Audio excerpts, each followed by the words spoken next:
Amen. Hey, would you give one person a high five around you and tell them, we don't have time for 3 people today. Pastor's got some preaching to do. You can have a seat. We have been over the last few weekends together preaching through the book of Joshua.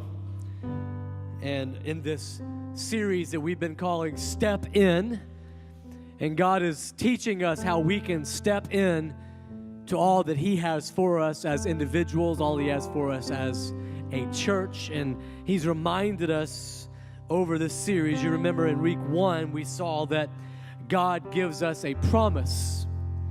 We have a promise. The people of Israel had a promise that they had been given, and God has given us a promise as well. And we've said over and over through this, as we've learned more and more about God's promise to us, that aren't you glad that you walked in here today knowing that there is no expiration date on God's promise in your life? Is there anybody who's walked through some stuff that you thought God's promises would be taken away from you? You thought you had diverted away from God's promises in your life so far that you could never chase it down again. But you've learned that regardless of the problems you face, God's promises are bigger.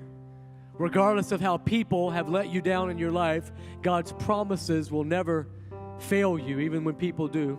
Regardless of how the plans that you had have blown up in your face, that God has a path that He gives to us. And so it's exciting.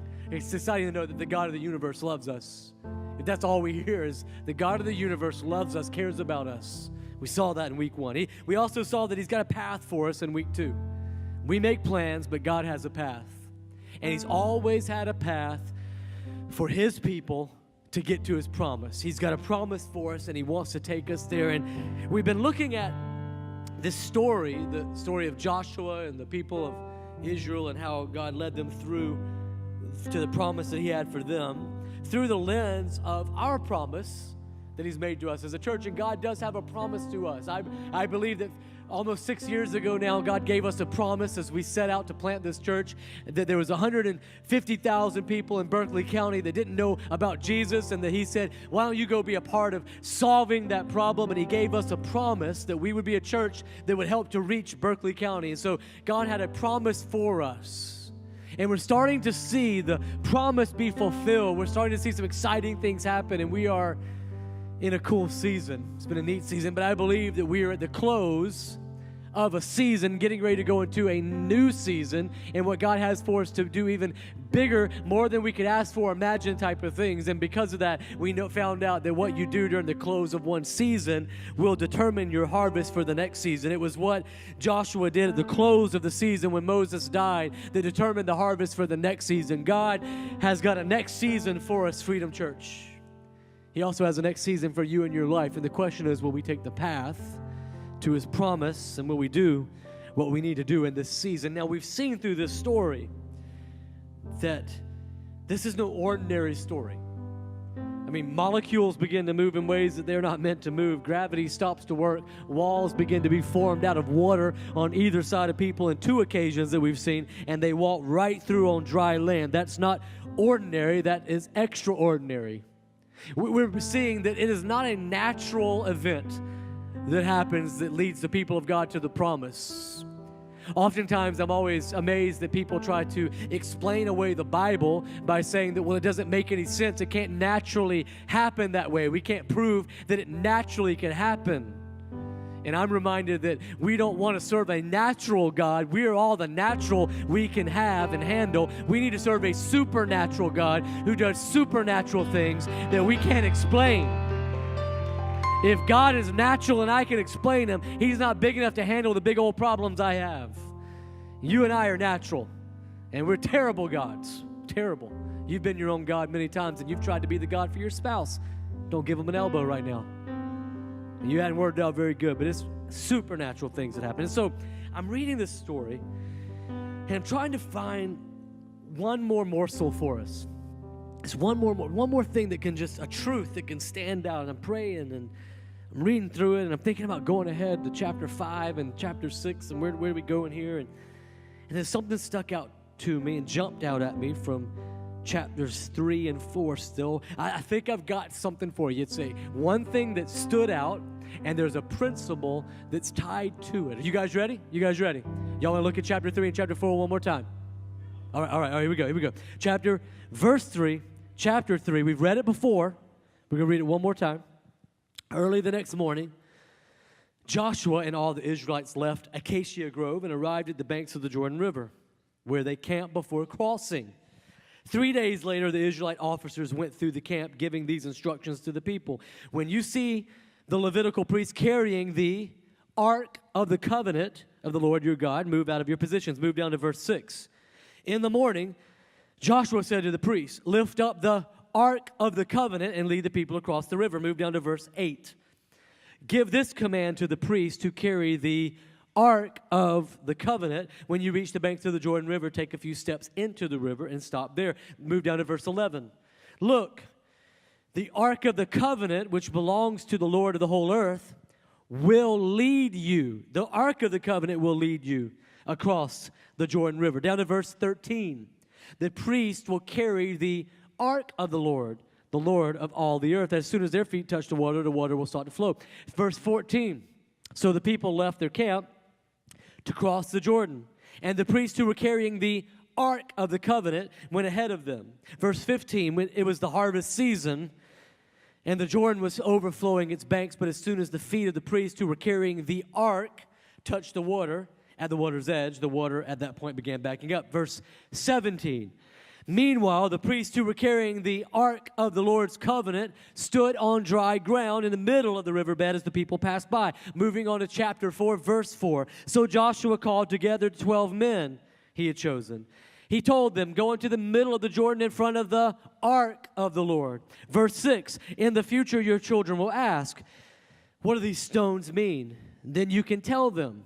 They remind us that the Jordan River stopped flowing. When? When did the Jordan stop flowing? When did the riverbed get dry? When the Ark of the Lord's covenant went across. These stones will stand as a memorial among the people of Israel. Verse 10, the priests who were carrying the Ark stood in the middle of the river until all the Lord's commands that Moses had given Joshua were carried out. And meanwhile, the people hurried across the riverbed. And when everyone was safely on the other side, the priests crossed over with the Ark of the Lord as the people watched.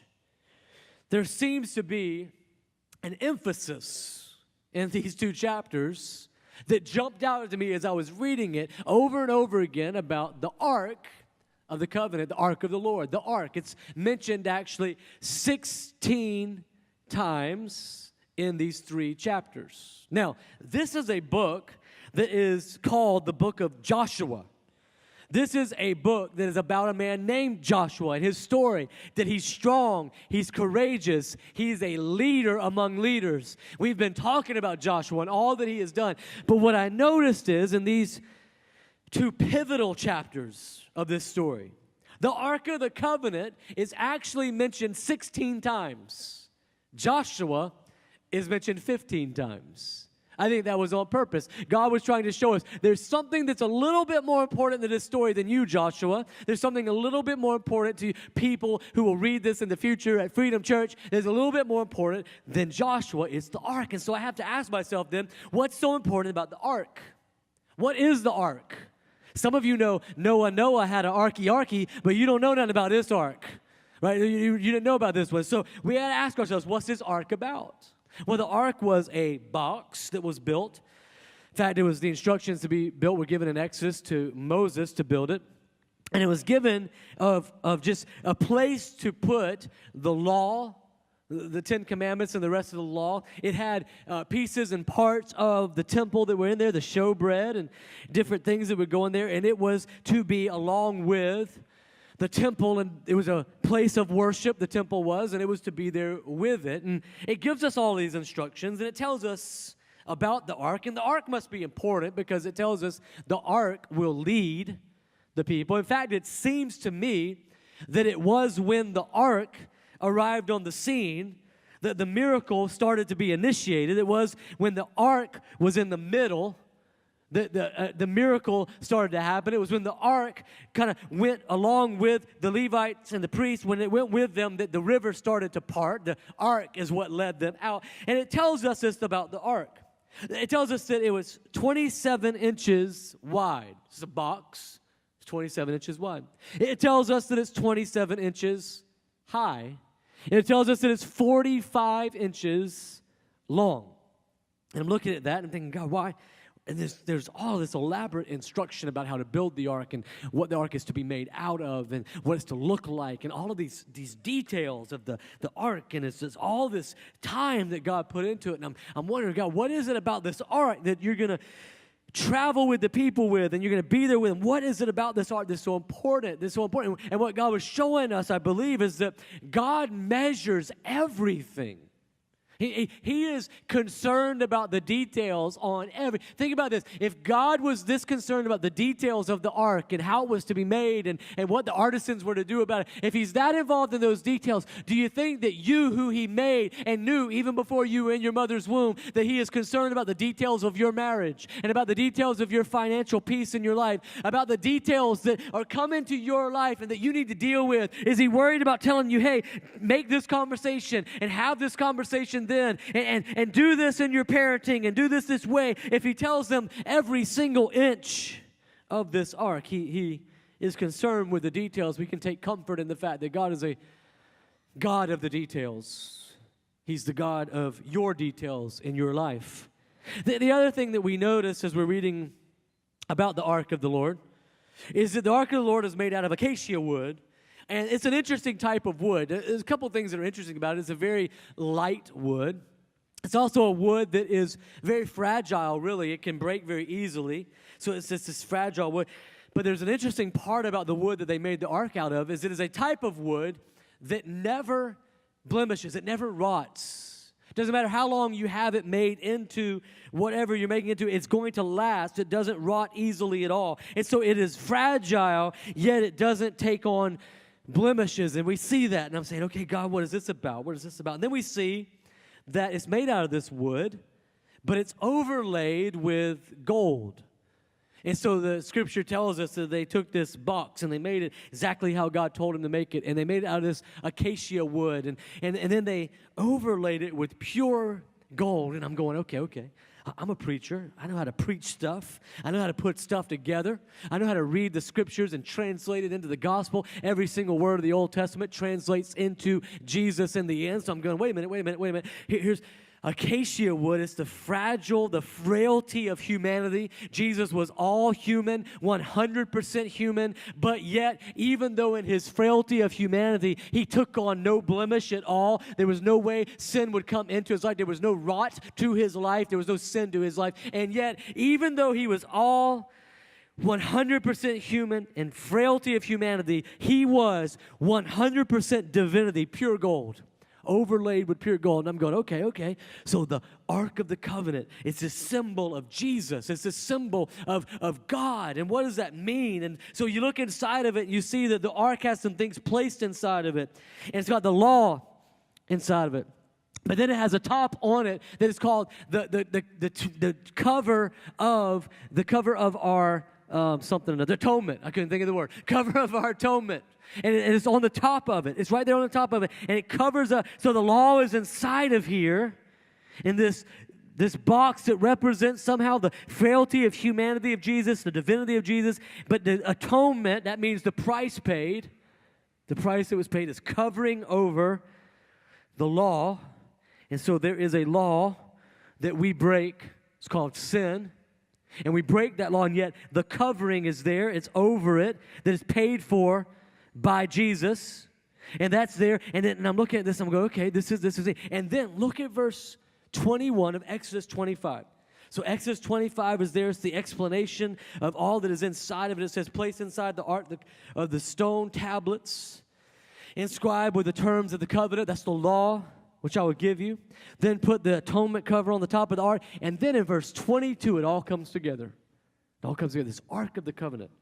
I will meet with you there and talk to you from above the atonement cover. In other words, I meet with you because Jesus paid for the price of the broken law that you have. There's a covering between me and your sin, and it's atonement. It's Jesus paying for it. And I will meet with you. I will meet with you there and talk to you from above the atonement cover between the gold cherubim. That's the angels that hover over the Ark of the Covenant. Now we read that, we think, oh, they're angels like protecting the Ark. What's the deal with that? I'll show you in just a minute. From there I will give you my commands for the people of Israel.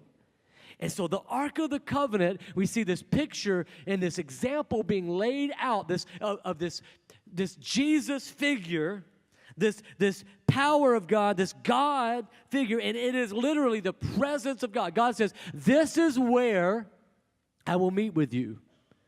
This is where I will be when you need to come see me. And the interesting thing about the Ark of the Covenant is, as you can see here, there are these two cherubim, these two angels, and they are laying down in worship towards God, and they have their wings spread out.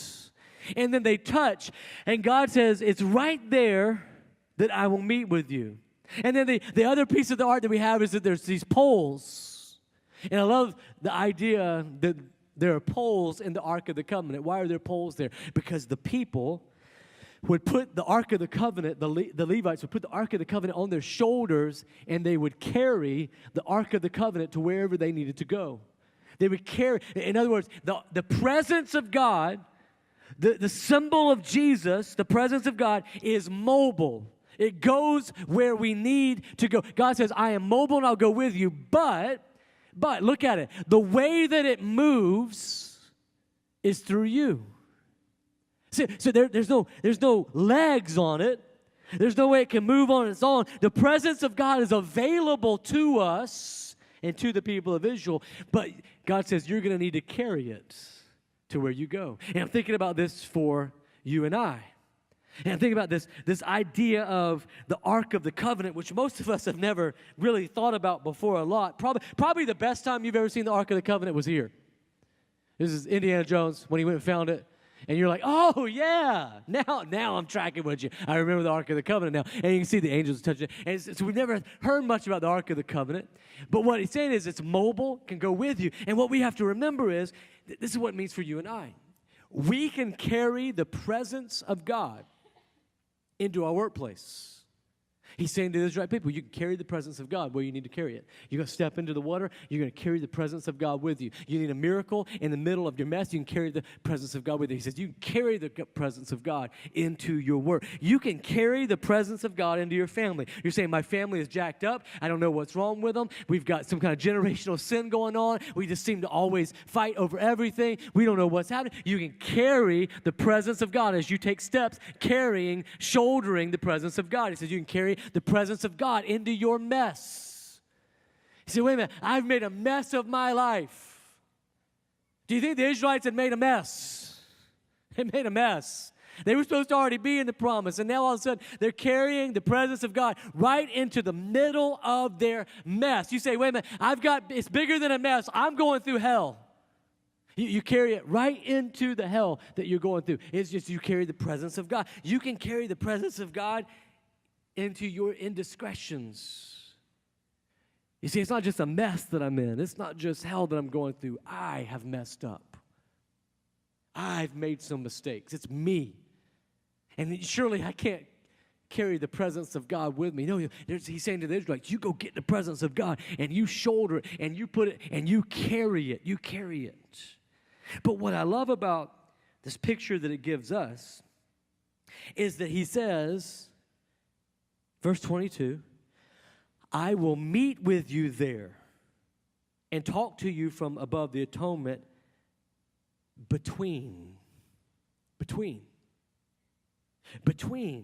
We carry the presence of God, but he meets us in the middle. See, I think for a lot of us, as we look at the problems that we face and we look at the mess that we've made and we look at the indiscretions that are all over our lives and we look at the hell that we're going through, we get a little bit daunted and we think, I can't possibly make it all the way across the river. I see the promise that's over there, but I can't possibly get to the promise. I just don't know how I will make it over there. And what God is saying is, I will meet you in the middle, but you're going to have to shoulder the presence of God and carry it with you. I'll meet you in the middle, but you're going to have to make the first step. He says you need to step out into the river, but you're going to have to make that first step. But here's the truth. The first step is the hardest. And for some of us, we love the idea of God meeting us in the middle, but the truth is that what we really want God to do is meet us on the other side. God, why don't you just come on the other side with us? I'm a little afraid to take the step into the river, Jordan. I'm a little afraid to take that first step, God. But God's saying, no, there is a miracle that I'm ready to do in your life, but you're going to have to meet me in the middle because I'm going to have to see that you're willing to take a step because I'm ready to meet you, but I'm ready to meet someone who's willing to step with me, who's willing to take the path that I've laid out. And so God says the presence is there. It was the presence of God that opened up the Jordan. I believe with all of my heart that if the people of God had put together what the presence of God could do in their lives, if they had picked the ark up earlier and they had walked into the Jordan River with the presence of God, that the water would have split because there was no way that the presence of God was going down low. There was no way that the presence of God was going to be sunk underneath. God was going to do whatever it took to keep the presence of God up high. But they didn't realize what they had with the presence of God. But then it says the presence of God. Look at this, Joshua 4. The priests who were carrying the ark, the presence of God, they're carrying the presence of God, stood in the middle of the river until all the Lord's commands that Moses had given to Joshua were carried out. Meanwhile, the people hurried across the riverbed. They were literally standing in the middle. God wanted to teach us, I'll meet you in the middle. I'm going to have them stand in the middle with my presence. The blessings is in between where you need to be and where you are. That's where the blessing is. God is ready to bless you, but he wants you to take the step. Now, I know what you're asking is, so where do I get me an ark? I mean, did Indiana find it or not? I need to go find out because I need me an ark. But here's the good news I have for you. Because of Jesus, not the figurative Jesus in the picture and type of the ark, but the literal Jesus coming to earth. The New Testament now tells us that you are the temple of the Holy Spirit. You are where the presence of God lives. And if you've asked Jesus to save you, you already have the potential to take the presence of God with you wherever you go. And so if the presence of God is not in the middle, it's because you haven't gone to the middle yet, because you have the presence of God in your life. And so God says, you are the ark. You are filled with the presence of God. Now, where are you going to take me? Are you going to take the steps? Because I want to go there. I want to go into your marriage, and I want to heal it. Will you take me into your marriage? Will you take that step? I want to see some of that pain in your life dealt with and you to get healing in your life. But will you take a step out and let me come into the most inner parts of who you are? Will you join a small group where I can really have people speak into your life? Because right now, you're not allowing anybody to speak into your life, and so you're not meeting me in the middle. Will you allow me to meet you in the middle? Because he wants to meet us in between. In between what? In between your potential and your promise. You see, because here's the other thing I saw. There was a potential. The people had the potential. The presence of God was always with them. The people had the potential. They could have crossed over. The people had the potential to be there 40 years earlier. The people had the potential. And there was a promise. We see that God had made a promise. He had told Abraham from the very beginning, I will do this in you. There was a promise. There was a potential and there was a promise, but something was holding them back. And then I looked and I saw, okay, what got them there? What got them there? They experienced a miracle in the middle. They experienced a miracle in the middle, but because they prepared for the presence. This jumped out to me. Moses. You may remember. Moses was given the promise of Abraham. It was passed on to Moses, and Moses went in, and God said, I want you to let my people go. They've been in slavery for 400 years. We talked about this last weekend, and Moses went before Pharaoh, and he said, let my people go. Pharaoh said no, and finally, because of the plagues, he relented. God brought on Pharaoh, and Moses and the people go, and they crossed the Red Sea. And they get through the Red Sea, and when they get on the other side of the Red Sea, the waters come back over, and they close in on Pharaoh's army. They're safe on the other side. They've crossed over, their first big crossing over. They've done what God called them to do. No sooner than they get on the other side, they begin to grumble. They begin to say, what are we going to do here? How are we going to ever get past this? Moses, why did you bring us over here to die? And so the people lose their faith. There was a lot of potential. There was a lot of promise, but they begin to lose their faith. And then Moses also does some leadership things that just weren't well. He didn't lead well. And God says to all of them, you will never cross over into the promise. You'll never see the promise. You will die off as a people. Your children will see the promise one day, but not you. Moses, Joshua will lead the people. And that's where we pick up on our story, is because Joshua leads the people. Joshua will lead the people, not you. But then I saw something that jumped out at me. We saw the Ark of the Covenant, the Ark of the Covenant, the Ark of the Covenant 16 times in Joshua 3. But where did the Ark of the Covenant come from? So we went back, and we're looking at the Ark of the Covenant and all the details of the Ark of the Covenant. But there's something that you can miss when you're going back if you don't pay attention to kind of look at the chronological way that this all happens. And so there's a chronological way that it all goes down. There's Abraham, then there's Moses, and then we get to Exodus 25 when they've crossed over into the Red Sea. And what we find here is that this preparation, somebody say preparation. The preparation began just 90 days into the 40 years of wandering around. So Moses has sat down. For parenting terms, he was given a timeout. He says, hey, you need to go sit in timeout. Not for 40 seconds, for 40 years. All right, so you go sit in timeout. Bad timeout. And so he's put in timeout. 90 days, around 90 days into that 40 years, God comes to Moses and says, I want you to start preparing for what? What I'm going to do when they need to cross over. Now thinking about Moses. Moses had a choice to make. Would he prepare? Would he see that there was a promise? Would he see past his potential and see to the preparation that would get him over here? And Moses decided to make a decision that was a legacy decision. He was never going to see it, but he decided to prepare. And so he begins to prepare. You see, I don't think that for most of us, it's about the potential. We know there's a potential. Like most of you have heard, all of you, that you've got potential. Most of you, if you've come to this church long enough, have heard there's a hope for you. God knew about you before you were in your mother's womb. He wants to do incredible things for you, through you. He wants to do more than you can ask for, imagine. We know there is potential. There's potential in this room right now to do incredible, supernatural, extraordinary things for God. We know that there's a potential. I believe that most of us believe in that potential. I also know that most of us here believe in the promise. We go, God has a promise for the people. That is a direct promise to the people, but there's a principle in it that there's a promise for me. There's promises for what God wants to do through this church. There's promises made throughout Scripture for us. We know there's potential. We know there is a promise. But most of us are not living out our potential. We are living in the shadow of our preparation. Because the truth is that we are not preparing to step into. We're not preparing our hearts. We're not preparing to live the promise. It's not about our potential. It is about our preparation. You see, your preparation is a preview of the progress that you will take on the path. How you prepare will say a lot about how you will get to the promise. Let me give you a concrete example. How you prepared to come into today. Did you wake up saying, God, would you speak to me today? Would you allow me to worship you today? I have a level of expectation, God, that you are going to come and show up in my life. Or did you just simply wake up and prepare the natural way? You brushed your teeth. You did your hair. You put on your makeup. You came because that's what you do, and you came to church, but you didn't prepare your heart and your soul. Did you just prepare naturally, or did you prepare supernaturally? See, did you prepare before you had that conversation with your spouse that you kind of knew could go one of two ways? It was either going to go really good or it was going to go really bad. Did you go into it naturally, going, well, I'm just going to tell him how it is. I'm just going to tell her how it has to be. I'm just going to tell her I'm the leader of this house. I'm just going to tell him, you ain't no leader of this house. You never led before. Why you want to lead today?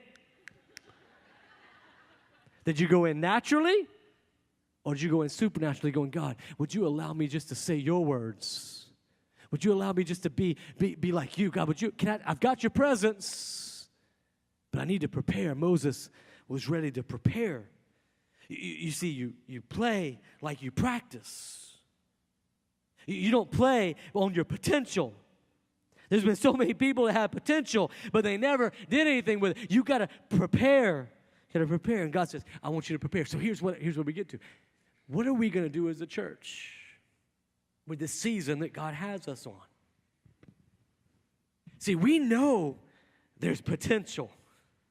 We've just scratched the surface, just a little bit of the church, and we've seen the potential that is out there. We know there's a promise. God has said that he would have that no one would be lost, that he seeks and saves the lost, and that he uses the church to be able to do that. There is a promise. We know there's potential. We know there's a promise. The real question is, how will we prepare now in this season to be able to cross over, take the presence of God with us, to take that first step, to shoulder it? Did you notice the Levites had to shoulder it, and they shoulder it and walk with the presence of God into the next season that God has for us. And we know that how we handle our preparation in that season will determine the harvest in this season.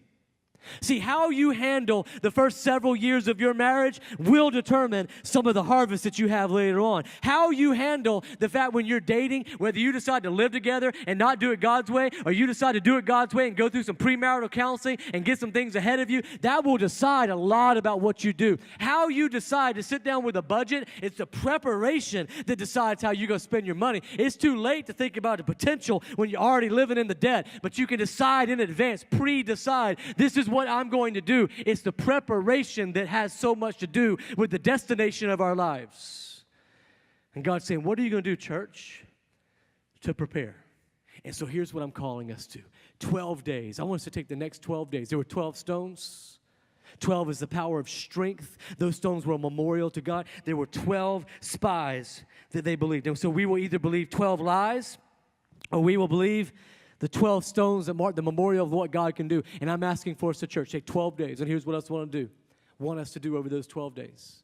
I want us to prepare. Right in front of you, you've got this commitment card. Would you take those out and wave them in the air like you just don't care? Just let me know you got them. Just let me know you got them. When you all have them, there we go. You got these. These are yours. So that's your card now. And let me tell you something. We're going to embark over the next 12 days and praying over these cards. And I want you to take these home with you. I want to put them in a spot where you will pray. I want you to fast over them. Here's what fasting is, just in case you've never heard about that before, or you're a little scared of it, don't know what it is, and you're thinking, man, I don't get to eat for the next 12 days. That doesn't sound good. I don't know about that. Here's what fasting is. Fasting is simply taking something that puts a lot of the world into us, or something we do that is the world takes our time, and we take less of that, and we put more of the presence of God into our lives. And so maybe we just fast and give up some technology for a while so that we can have some time with God to pray over this card. Maybe we just fast one meal a day, and then we take that time, that 30 minutes that we would have been eating, and we put the presence of God into our lives. So I want you to fast, and I want you to pray, because I want you to prepare. And this is what we're going to do. What I see in every one of these cards is there is a promise to be fulfilled. There's a promise that God wants to do through this church. There is also within these cards potential. Do you know, in order to do what we need to do, now you know why we need to do what we need to do. We've told you, there's people back there, there's parking all over the place. We've put out 100 more chairs. We're trying to fill them up at alternate times. At 10 o'clock, there's no room. You know all that. There's 150,000 people out there. You know that. You know all about that, the why. And I'm going to tell you what we're going to do. But I'm going to tell you that on April the 2nd. You say, why won't you go ahead and tell us that today? Because if I did, you wouldn't come on April the 2nd. So I'm going to tell you on April the 2nd. But I want to tell you today the how. And the how is this. We're going to go after a 2-year commitment. And in this card right here, there is potential. So much potential. But it will matter how we prepare over these 12 days. Because what I'm asking us to do is prayerfully consider, what can we give above and beyond our tithes and offerings to be able to raise the money that we need to raise to expand this building? What do we need to bring on April the 2nd as our first seed offering to be able to seed what we need to do? There's potential. This is the good news. This is the great news. We already have, just to kind of let you know and just so you feel better about it, we already have every dime we need to expand this building. The only issue is it's still in your wallets. That was funnier the last 2 services. This must be the stingy crowd. No, it is. And I know what some of you are thinking. You're like, man, this church used to be so much fun till they brought up fundraising. I hate fundraising. I just hate it. I don't want to talk about money. I thought this was one of those churches that didn't ever talk about money. And this is no fun anymore. Here's what I want to say to you about that. There's no one in this room who hates fundraising more than me. I hate fundraising. You know why I hate fundraising? I hate fundraising because fundraising is a symptom of the fact that we haven't followed God's way from the beginning. That's all fundraising is. So we don't do fundraising. We do faith raising, number one. We're going to raise our faith. But number two, I want to tell you something. We say about this card to give above and beyond your tithes and offerings. This is above and beyond. But I want to tell you a secret that you may not know. Do you know that if everybody that's a part of Freedom Church simply gave how God tells us to give, just follow God's way, tithes and offerings, that we would never have to do a fundraiser again? In fact, let me tell you, if everybody just gave, about 60% of our church has never given anything. If everybody gave, if everybody just followed God's will for how we give, follow God's plan, we would have enough money that we would already paid for this building. It would already be paid for. We would have already put another campus, and we would have done this. We would already put another campus just like this somewhere else in Berkeley County that people are driving from. It would have been closer to you. We've already done that. It'd be paid for. We would already be paid for the expansion that we need to do on this building to reach more people in this area. We also would be writing a check for about $250,000 every single year to our mission partners and saying, go and do what you want to do. In Haiti, that could build about 3 churches. That could feed about 40 or 50 orphans for the whole year. That would take care of so many people. We'd be doing that. We'd be giving our local partners $250,000. Some of them have never seen $250,000 before as an organization. We'd be saying, hey, this is from Freedom Church, no strings attached. You just do what you got to do. And we would still have about $1 million left in the bank every single year to just say, hey, you know what? What do we want to do with this? How do we want to bless Berkeley County? We would have the staff that we need. It would be incredible. That's just everybody just follow God's will for His money. Do you think God's got a better plan? That God's way might be better for your finances? Well, here is what we want to say. Only one time in Scripture does God say, would you test me? Test me and see that my way is better. So right outside, when you go out there, we've got set up for you a 90-day giving challenge booth. You can go over there and say, hey, I want to take the 90-day giving challenge. And here's what we're asking you to do. Maybe you just kind of tip God. You just got to come in and throw something in the offering, but you've never really tithed. We'd like you to start tithing. Maybe you've never given anything. We'd love you to start tithing. Do it God's way for 90 days. This tells you everything you need to know. Got a little book in there for you. Got some offering envelopes for you. Got everything to set you up for success. And then at the end of the 90 days, you test God, but you also come back to us and tell us that didn't work. Everything's worse in my life now that I obeyed God. You come back and tell us that, and we will give you every dime back that you gave over that 90 days. We believe so much that God will prove Himself, that we're willing to do that. So you can go get all that you need there, and then you can take the step to be able to actually give above in your tithes and offerings. And so we want you to take this home and just pray about it.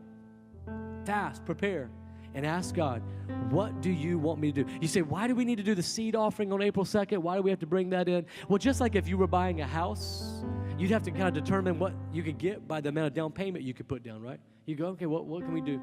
Well, we've got to decide what can we do over here and how much can we do of it that we want to do, because we're going to show you what we want to do on April 2nd. How much of that could we do based on what comes in on April 2nd for our down payment? And there are some of you that can give a lot. There's some of you that can give a little, but it's a lot to you. All we're asking is that everyone give and say, I want to be a part of this. I want to be a part of knowing that building, those people that are going to be reached are because of the part I played. And here's what April 2nd will determine for us. How many people in Berkeley County can we now reach? That's really what I want to say. How many more people can we reach? How many more of your friends? How many more of your friends can we reach? And so pray over this. Ask God that He would give you exactly the path that He has for you, that it would challenge you, that it would be sacrificial, that it would be extravagant in your giving, and ask Him to come and meet with you. And that's what we're praying, that God would meet with us, that He would speak to us. God, would you show us your path? God, would you remind us of the promise that you gave to us? Would you show us once again the potential that you have within us, that you've put in there, because we are now the temple The Holy Spirit, God, walking with you, carrying you, shouldering the weight that you've asked us. And so you've given us a responsibility, God, as a church. You've given us a great responsibility through the unbelievable moving that you've done in our church. And so now, God, would you simply take us to the next step? Would we know that your presence is with us, your power is leading us? And God, would we see thousands of more people come to know you, Jesus? Be baptized, Jesus, because of today. God, today the preparation starts. On April the 2nd, God, we'll celebrate, we'll cross over. But today, we prepare to carry your presence on the path to your promise. Respond with us now in Jesus' name.